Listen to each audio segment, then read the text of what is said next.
Monsieur le maire de Saint-Dié-des-Vosges qui nous accueillait, conseiller régional, monsieur le sous-préfet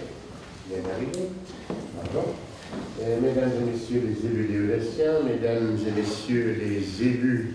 de la grande contrée, et puis mon collègue conseiller départemental, mesdames et messieurs les présidents d'associations patriotiques, mesdames et messieurs les porte-drapeaux fidèles toujours aux cérémonies,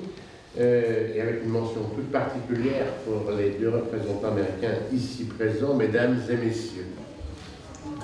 Aujourd'hui, nous célébrons la libération de Saint-Dié-des-Vosges et nous honorons toutes celles et tous ceux qui sont tombés sur ce sol pour venir éradiquer une idéologie particulièrement dévastatrice qui sévissait depuis longtemps. Alors bien sûr, nous honorons ceux qui ont libéré ce secteur, mais à travers eux, nous honorons aussi l'ensemble de nos libérateurs. Ceux qui sont intervenus ici n'ont pas débarqué en Normandie, mais il faut se rappeler quand même du 6 juin 1944 et dire que cette libération massive qui est arrivée était multinationale, puisqu'il y avait des nationalités bien différentes, nombreuses, toutes unies au service de la même volonté. Revenons à nos amis américains qui ont libéré ce sol ici. Ils sont intervenus loin de leur terre natale, forts des décisions de leur gouvernement, forts de leur engagement